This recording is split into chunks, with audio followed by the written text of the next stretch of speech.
ẹ ṣe ire kó dára, ẹ ṣe ire kó lè dá o, káyé lè mọ̀ pé ẹ ṣe ire. Yes, alhamdulillah. Oníkálukú wa la rí Jọkẹ́ Silva, a rí bàbá wa náà Olú Jacobs, àgbà ti dé, a dẹ̀ rí bí ìyàwó rẹ̀ alálùbáríkà, ìyàwó rẹ̀ ọlọ́mọ alálùbáríkà, ìyàwó rẹ̀ tó jèrè ayé tó jèrè ọ̀run pẹ̀lú ìtọ́jú bàbá ẹ̀. Àwa ń rí Olúwa nìkan ló mọ nǹkan tó ń ṣẹlẹ̀ nínú. Àwa ń rí ìta tá à ń rí ó ń dùn mọ́ wa, ẹ mọ́ sì gbígbọ́ ẹ̀yin èèyàn. Ìta tá à ń gbọ́ èyí ìta tá à ń rí ó ń dùn mọ́ wa gan ni. Àwa ò rí tinú, but whatever the case may be, mo mọ̀ pé bá a ṣe ń rí níta bẹ́ẹ̀ náà ni ó ṣe wà nínú. Bí Madamu Jọkẹ́ Silva bí wọ́n ṣe ń tọ́jú bàbá yìí níta, kọ́lọ́run jẹ́ wípé bí wọ́n ṣe ń tọ́jú wọn nínú ilé nínú náà nìyẹn tójú wa ò tó. Kọ́lọ́run bá wa dúpẹ́ fún obìnrin yìí, kọ́lọ́run bá wa dúpẹ́ fún kó jèrè ayé kó tún jèrè àlùkìyámà, alhamdulillah. Kọ́mọ wọn dẹ̀ jọmọ alálùbáríkà. Gbogbo obìnrin tó ń ṣerú bẹ́ẹ̀, tó ń ṣe níta tó ń ṣe nínú, àlùbáríkà ni irú wọn máa ń jẹ látara àwọn ọmọ máa ń ná àlùbáríkà gan ni. Irú àwọn ọmọ wọn làwọn yóò máa wò wọn pé àwọn ọmọ wọn ṣe wá special báyìí, àlùbáríkà Ọlọ́run ni. Irú àwọn ọmọ wọn ló máa ń lọ ibìkan tó máa ń rá láàánú. Àwọn obìnrin tó dúró tán fún ọkọ nígbà rírí jẹ, sorry.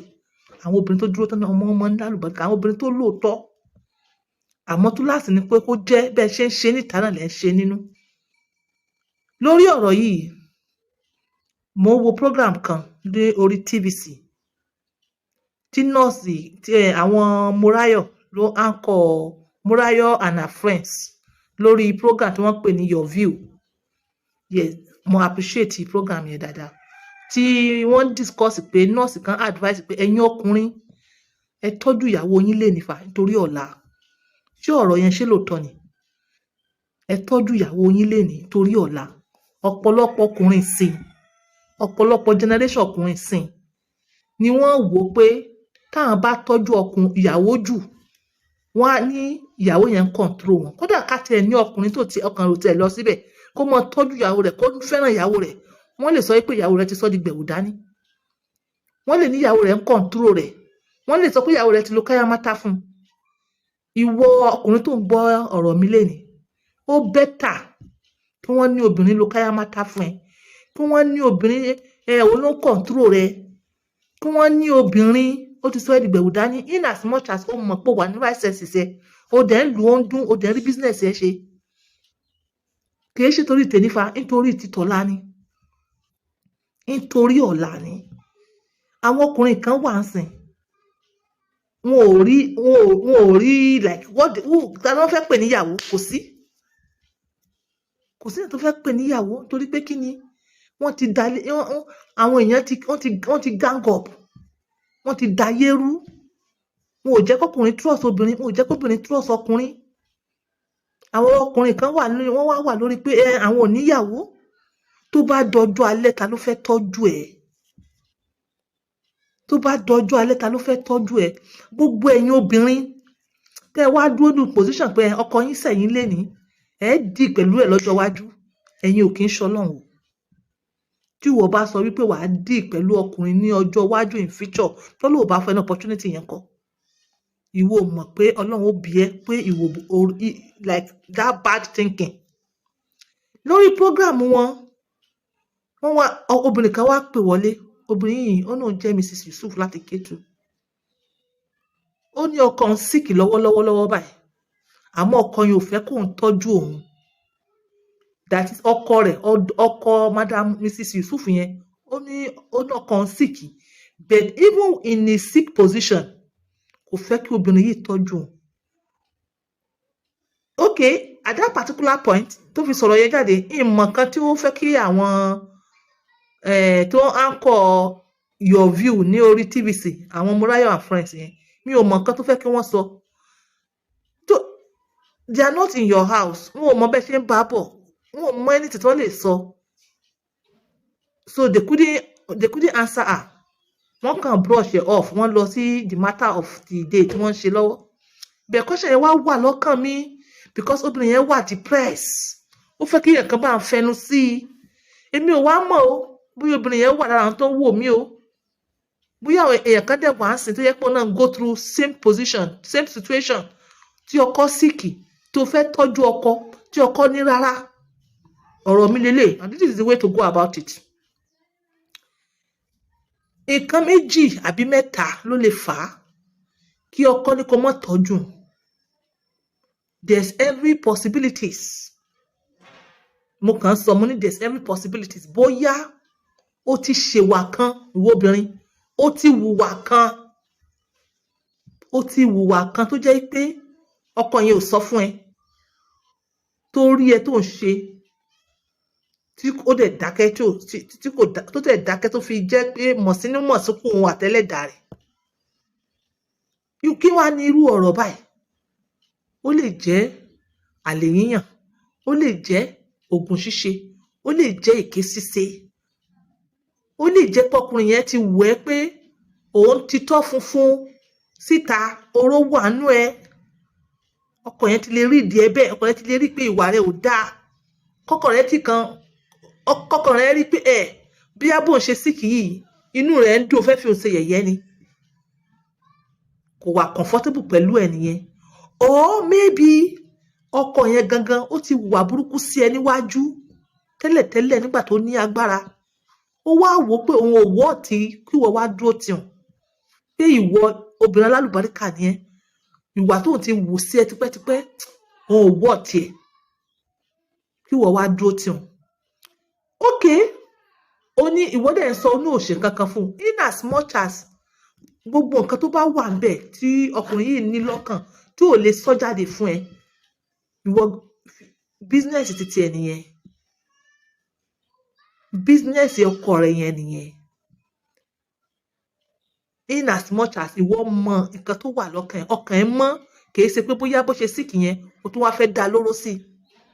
Gbàgbé ẹ̀. The only thing you do, mọ gbàdúrà fún. Tó bá ti kírun tó yẹ pé mùsùlùmí ni ẹ́, tó bá ti mọ gbàdúrà fún, mọ ṣe sàárà fún, tó ti ní kó má check òun, kó má tọ́jú òun fílẹ̀. Èèyàn tó nígbàgbọ́ lé lórí pé fẹ́ kó má tọ́jú òun, jẹ́ kó má tọ́jú ẹ̀. But once in a while wọ́n á máa check ẹ̀. But túláàsì ni kó má gbàdúrà fún, túláàsì ni kó má ṣe sàdákà fún tọkàntọkàn. Tó bá dẹ̀ jẹ́ pé ó dì sínú tẹ́lẹ̀, ó jẹ́ ọkọ rẹ̀ sínú, dáríjì. Go about your normal job. God nìkan ló lè vindicate ẹ. Fún ẹ̀yin ọkùnrin tí ara yín pé tẹ̀ síkì àtàwọn tó ń síkì lọ́wọ́lọ́wọ́, grudges tẹ̀ keep ó wà lára nǹkan tó ń pa lifespan yín. Grudges tẹ̀ keep against somebody ó wà lára nǹkan tó ń reduce lifespan yín tẹ̀ bá mọ̀. Ẹ keep èèyàn sínú. Ẹ̀yin ò mọ̀ pé somehow ó affect mood yín, ó jẹ́ kẹ́ wà stressed up, ó fún yín depression, ó dẹ̀ increase blood pressure yín. Òun lẹ fi ń lògùn fi lọ. Ó ṣe máa fìyàn síkùn. Ilé ayé yìí nìkan náà ni, ilé ayé kékeré. Tó bá téèyàn bá ṣe ẹ́ pé kó sọ fún kí gbogbo ẹ̀ dẹ̀ tán. Tó bá wá mọ̀ pé o lè pe èèyàn náà, o lè sọ matter yẹn is big. Dákun dáríjì ara rẹ, dáríjì èèyàn náà, forget ẹ̀ títí ráyéráyé. Nítorí ẹ̀mí rẹ, torí ìdùnnú àwọn ọmọ àti tiẹ̀ náà àti tàwọn ìyàwó rẹ, kò yẹ kẹ́ mọ́ keep èèyàn sínú. So lórí ọ̀rọ̀ ìta wá sọ yìí láti wájú, ẹ̀yin ọkùnrin nígbà tẹ́ bá ní energy tọ́lọ̀ ń fún yín níyàwó, orí ẹni ìyàwó, ẹ tọ́jú ìyàwó yín fa. Ẹ tọ́jú ìyàwó yín fa. Ẹ tọ́jú ìyàwó yín. Obìnrin tẹ́ ẹ bá tọ́jú, ó máa padà wá tọ́jú yín lọ́la. Ẹ jẹ́ kí n sọ kinní kan fún yín. Tí obìnrin tẹ́ bá tọ́jú obìnrin, tí obìnrin bá fi bẹ́ẹ̀ tó san yín ní ẹ̀san burúkú, níbikíbi tó bá wà ó máa rántí. Níbikíbi tó bá wà ó máa wò pé èmi dẹ̀ ni mo ṣe kà. So kí irú obìnrin yẹn kó wá lọ síbì kan, kó wá gbọ́ pé ẹ̀yin tẹ́ ṣe dáadáa fún tẹ́lẹ̀, ẹ mọ̀ síkì. kó wá jẹ́ pé ọkọ tó wà lọ́dọ̀ rẹ̀ àbẹ́lòmí tó wà lọ́dọ̀ rẹ̀ àbí kò sí lọ́dọ̀ ẹlòmíì mọ́ àbíyàn tó wà lọ́dọ̀ rẹ̀ ó lè fún láàyè ó lè wá jókòó tì yín kó tọ́jú yín tẹ́ bá ti ṣe dáadáa. Obìnrin máa ń rántí oore, obìnrin tí ò rántí oore ó wà lára àwọn tá à ń pè ní Jezebel, irú wọn ò sì pọ̀. Obìnrin máa ń rántí oore, ẹ ṣe dáadáa fóbìnrin, ẹ ṣe dáadáa fóbìnrin, obìnrin ó ṣe dáadáa fún yín lọ́la. Torí eléyìí kìí ṣe bóyá body shaming or shaming anybody or talking in favour of somebody, you understand? Ọlọ́run mọ bó ṣe ṣe ọkùnrin àti obìnrin, Ọlọ́run mọ̀ tó jẹ́ pé ó ṣe bí ẹni pé àwọn obìnrin máa ń ní energy. Ẹ̀yin ẹ wò kí ọkọ àti ìyàwó sick nínú ilé, ìyàwó yóò sì mọ dìde mọ́ tọ́jú ọkọ àtàwọn ọmọ gan pàápàá. Energy tọ́lọ́run fún obìnrin nìyẹn, bóyá lórí àtọmọ bíbí ló ti rí bẹ́ẹ̀. Ẹ nífẹ̀ẹ́ ìyàwó yín, tó bá pè yín pé obìnrin tó ó control yín, no problem. Ìwọ ọkùnrin tó sì níyàwó 4, ìyàwó 3, ìyàwó 2, they can love you all together. Irú bàbá wo ni ìwọ? Irú ọkọ wo ni ìwọ? They can love you together. Tí ó bá dọjọ́ alẹ́ àbẹ́ńtà bí wọ́n sọ pé wọ́n sick, bí wọ́n ṣe ń ṣe oorun bẹ́ẹ̀ wọ́n ṣe máa ṣe sick bed tí wọ́n máa tọ́jú ẹ̀. Bàbá yìí bàbá lálùbáríkà, bàbá yìí bàbá lálùbáríkà. Dẹ́ kankan wà sẹ́yìn ọkùnrin tẹ́ ẹ̀ mix. Obìnrin kan dẹ̀ pè mí, ó pè mí ṣàkíyèsí ọ̀rọ̀ yẹn, ó ń ṣẹlẹ̀ sí. Ó náà ò dàgbà, ó ń ṣe about 42 years old. Lóòótọ́ dẹ̀ ni kí ní ìṣẹ̀lẹ̀ púpọ̀ púpọ̀.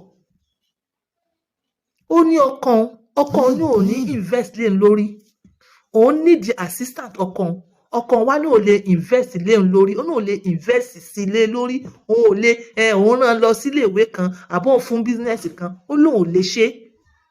Ó ní ọkọ òun kò jẹ́ kó feel bí ẹni pé marriage that ó ní òun wà pẹ̀lú ọkọ o but òun ò feel marriage. Ẹ̀yin ọkùnrin kan wà bẹ́ẹ̀, ẹ short like relationship yín, ìfẹ́ tó yẹ kẹ́ fún obìnrin ẹ short ẹ̀ down. Ó lóun ò feel ẹ̀, ó lóun ò feel ẹ̀, ó lóun òun jẹun òun mu òun dáná fún o, òun wá ní òun need business kó bá àwọn owó kan kó tẹ̀ mọ́ ṣe business lọ́jọ́ níwájú ilé. Ó náà ò lè invest lé lórí, àmọ́ ó ní ó sanwó school àwọn ọmọ níwọ̀nba. Ó sanwó school àwọn ọmọ níwọ̀nba, àwọn ọmọ sì ń jẹun as in pé kò ṣe pé bóyá luxury, kò sí luxury fáwọn ọmọ, manage. Ó wá ní kó tẹ̀ mọ́ ṣiṣẹ́ kó òun mọ́ ṣe business, òun kó wá owó fún òun ò ní mọ̀mọ́, bàbá òun ò sí position láti help, ó náà ò lè invest lé lórí. Ó ní ayé bí kí wọ́n fún òun, wọ́n tẹ̀ jọjọ́ ń gbé papọ̀, ó náà ò feel marriage mọ́.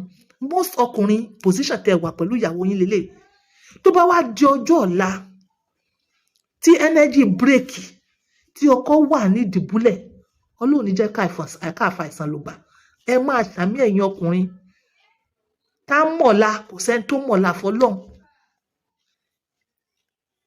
Ẹ wá máa sọ fún obìnrin pé ẹ̀yin ẹ lè invest mọ́ lé lórí o, ẹ lè tọ́jú rẹ̀ mọ́ o, àwọn ọmọ lẹ́ mọ́ tọ́jú. Ìwọ tó lọ mú wá nílé bàbá rẹ̀ àti ìyá rẹ̀, ṣé o sọ fún wọn pé tó bá dé certain stage kan ò ní tọ́jú ẹ̀ mọ́? Ó sọ bẹ́ẹ̀. Nígbà tí wọ́n gbọ́ ní tọ́jú obìnrin yẹn mọ́, ta ni kí ó wá tọ́jú ẹ̀? A jẹ́ pé o ti fẹ́ fún òun indirectly, òun tí obìnrin yẹn síta nìyẹn. Kó lọ wá investment níta, kó lọ wéyàn tó nífẹ̀ẹ́ níta. At the end of the day, tí obìnrin bá find ara ẹ̀ ní something like that, ẹ sọ pé ó tún ń yàlè. Why can't you provide the love? Tó o bá sí, jẹ́ kó mọ̀ pé kò sí. Ìjọ tó bá wà, ó lè béèrè 200,000. Ìyàwó mi ní 200,000, 50,000 naira mọ́ manage. Ẹ tọ́jú, iṣẹ́ lẹ máa ṣe fún ẹ̀yin ọkùnrin. Iṣẹ́ lẹ máa ṣe.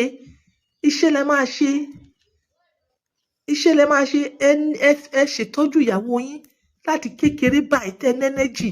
Òun náà máa ṣètọ́jú yín tó bá di ọ̀la, tó bá di àgbà. Obìnrin wọn ń sára mọ́re jẹ, obìnrin tó bá jẹ́ alára mọ́re jẹ Jezebel ni. Ẹ rí the lips mi, Jezebel. Obìnrin tẹ́ ṣe oore fún tó ní kò wá ní dúpẹ́, tó wà tún wicked yín lọ́la, tó lọ fìdí àpò pọ̀ mọ́ àwọn enemy, kó wound ẹ, àbí kó ná wound ẹ, àbí kára lé wound ẹ, àbí kí neighbor wound ẹ, àbí kí family wound ẹ.